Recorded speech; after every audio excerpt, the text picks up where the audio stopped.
I still remember the first time I met Liam, as if it were yesterday, even though it's been close to a decade now. We were both new to the city, thrown together during orientation week at college. He had this effortless charm, the kind that made people smile without even trying. I was shy, awkward in all the right ways, but something about the way he looked at me made me feel safe. That first conversation, over spilled coffee and nervous laughter, was the start of something I never expected to carry this weight for so long.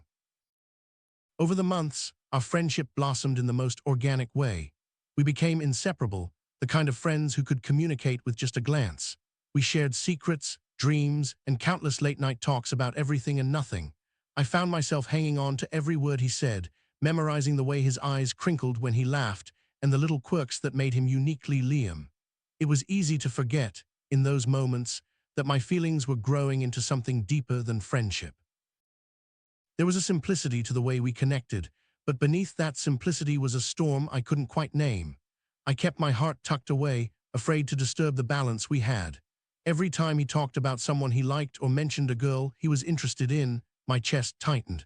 I learned to smile and nod, to bury the ache beneath layers of jokes and lighthearted teasing. It was exhausting, pretending that his happiness didn't sting me in ways I couldn't explain. One of my clearest memories is the night he invited me to a party, the kind of college party I never thought I'd enjoy. But with Liam there, it felt different, like I belonged.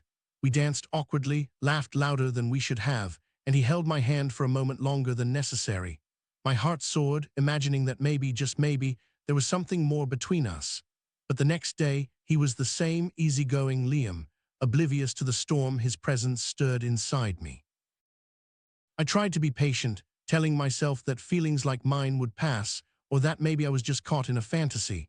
But every time he called me late at night, when he needed someone to talk to or showed up unexpectedly with his goofy grin, my hope flared up again. I became an expert at hiding my feelings, at being the friend who was always there, even when it hurt the most.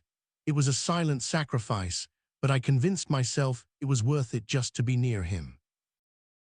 There was a turning point, though, the moment I realized that Liam's heart would never beat for me the way mine did for him.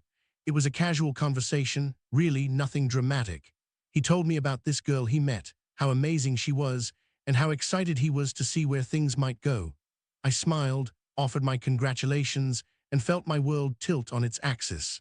That night I cried in silence, mourning the love that had quietly slipped through my fingers all along. Despite the pain, I couldn't bring myself to distance from him. He was my anchor in a sea of uncertainty, my constant in a life that often felt chaotic. Our friendship endured, but every interaction became a bittersweet reminder of what could never be.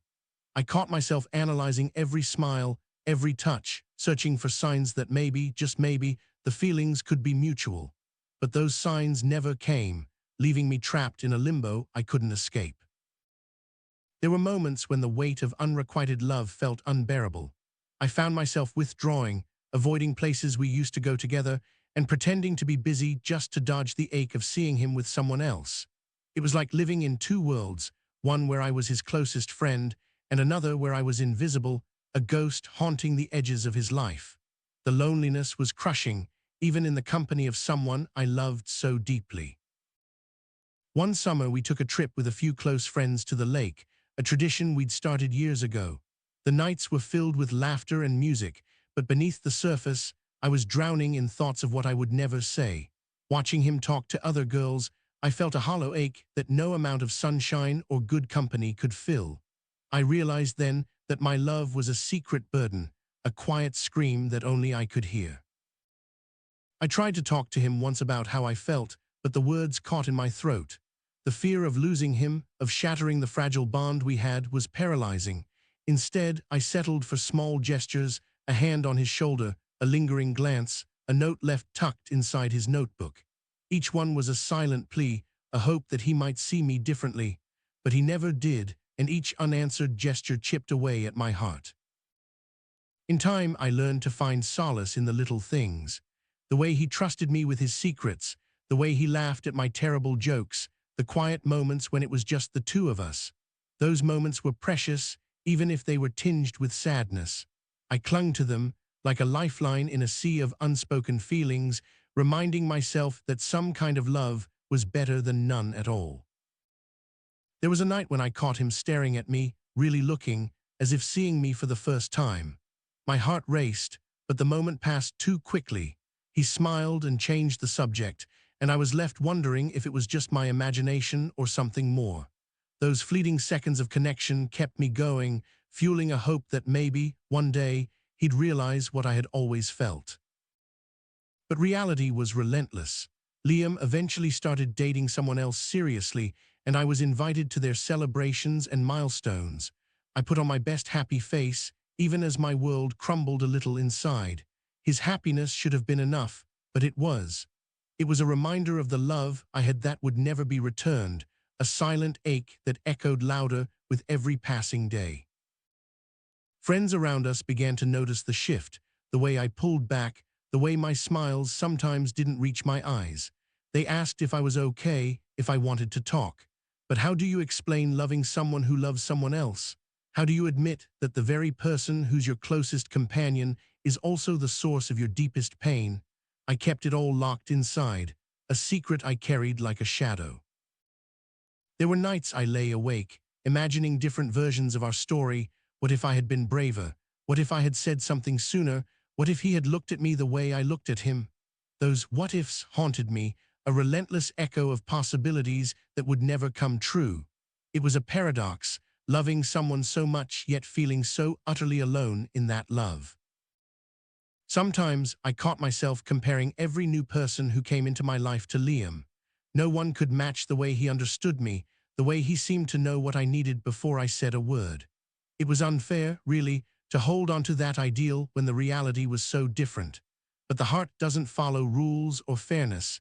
It just aches and hopes and waits, even when it knows the truth. One day, Liam invited me to a quiet spot in the park, just the two of us. He looked serious, almost nervous, and for a moment I thought maybe he was going to say something that would change everything. But he just wanted to talk about his plans for the future, his dreams of moving to a new city for work. I smiled, masking the pain, and wished him all the best. It was another reminder that our paths were diverging, even if my heart refused to let go. Despite everything, I never stopped caring about him. If anything, my love became more selfless, more about his happiness than my own. I celebrated his victories, comforted him in defeats, and stood by him through heartbreaks that had nothing to do with me. It was a strange kind of love, one that gave without expecting, that held on without possession. There were moments when I wondered if I was fooling myself, clinging to a friendship that was never meant to be more. But then he'd do something small, a text just to check in, a shared joke, a look that said I'm here, and I'd remember why I stayed. Because some loves don't need to be romantic to be real, even if they carve out spaces in your heart that never quite heal. I started writing about my feelings in a journal, pouring out the emotions I couldn't share aloud. It became my refuge, a place where I could be honest without fear of judgment. As I wrote, I began to understand the complexity of what I was feeling, not just heartbreak, but also gratitude for the friendship that had enriched my life in so many ways. It was messy and painful, but it was mine. When Liam's birthday came around, I made him a scrapbook filled with memories, photos, ticket stubs from concerts, little notes we'd exchanged over the years. Giving it to him was terrifying and exhilarating all at once. He loved it, really loved it, and hugged me tightly. In that moment, I felt seen, even if the love I carried was one-sided. It was a gift of my heart, and somehow that made it worth everything. Time passed, and life moved on in its unpredictable way. Liam and I drifted into different routines, different circles.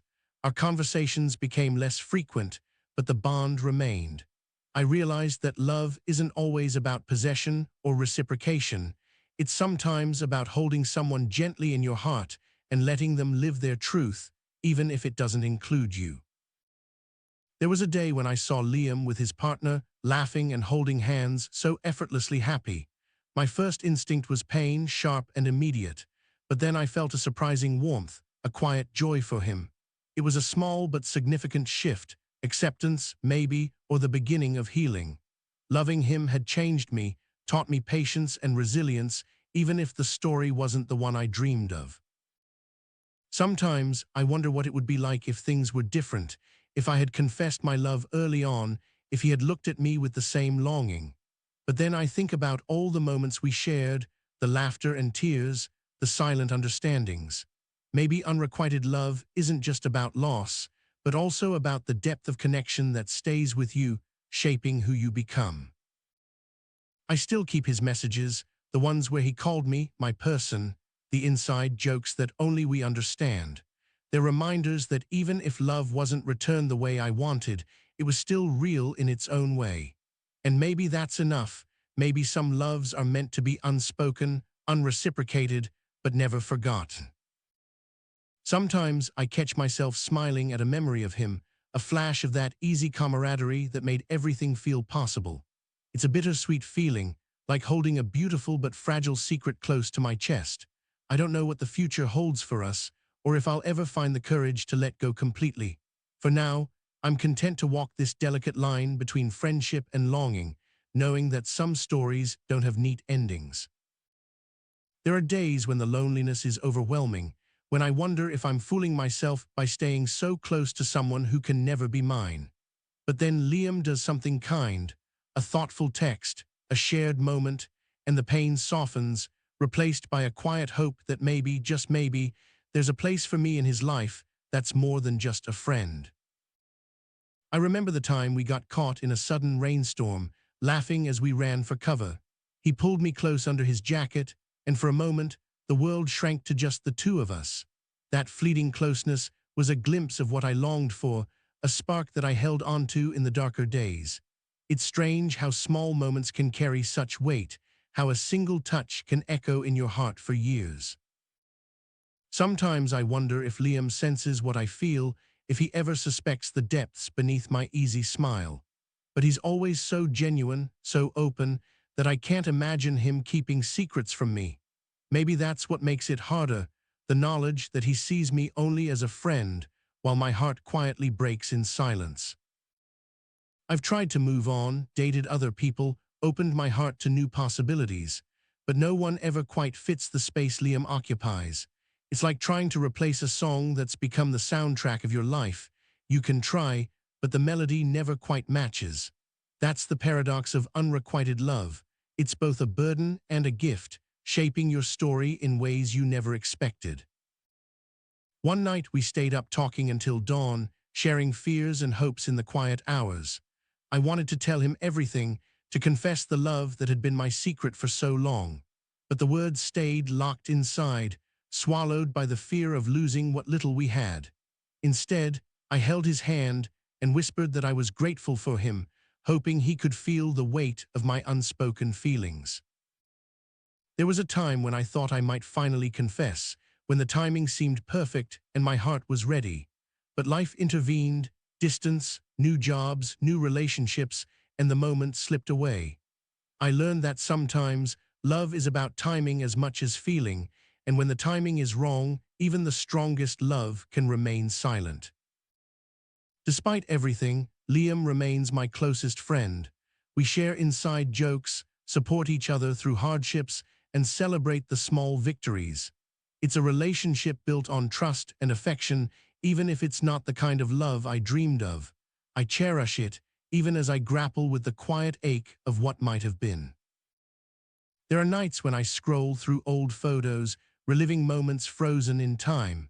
Each picture tells a story, a shared smile, a stolen glance, a friendship that blossomed into something more complicated. It's a mosaic of emotions, beautiful and painful all at once, a testament to the complexity of human connection. I sometimes catch myself daydreaming about a future where things are different, where Liam looks at me with the same longing I feel. But then I remind myself that life rarely follows the stories we write in our heads. Instead, it's messy, unpredictable, and often unfair. And yet, it's also full of moments that make the heartache worth carrying. I remember the countless times I gave him advice on his love life, cheering him on as he pursued someone else, while my own heart quietly broke. It was a selfless love, one that put his happiness above my own. and while it hurt deeply, it also taught me the true meaning of friendship and devotion. One evening, he surprised me with tickets to a concert of our favorite band. The night was filled with music, laughter, and memories that felt like a balm to my aching heart. For a few hours, the world was perfect, and I was just the girl lucky enough to be by his side, even if only as a friend. The hardest part has been accepting that sometimes love isn't enough to change someone's feelings. No matter how deeply I cared, no matter how much I hoped, Liam's heart belonged elsewhere. It's a painful lesson, one that has reshaped how I understand love and friendship in ways I'm still learning to navigate. There were times I caught myself imagining what it would be like to finally tell him everything, to bare my soul and risk it all. But fear held me back, the fear of rejection, of losing the friendship that meant so much. It's a delicate balance, loving someone enough to want to be honest, but fearing the consequences of that honesty. Some nights I write letters to Liam that I never send. I pour out the words I can't say aloud, the hopes, the fears, the love that's both a gift and a curse. Writing helps me breathe through the pain, giving voice to the silent ache that lives inside me. And though he never reads those letters, they are a reminder that my feelings are real and valid. We've shared so many firsts, together the first.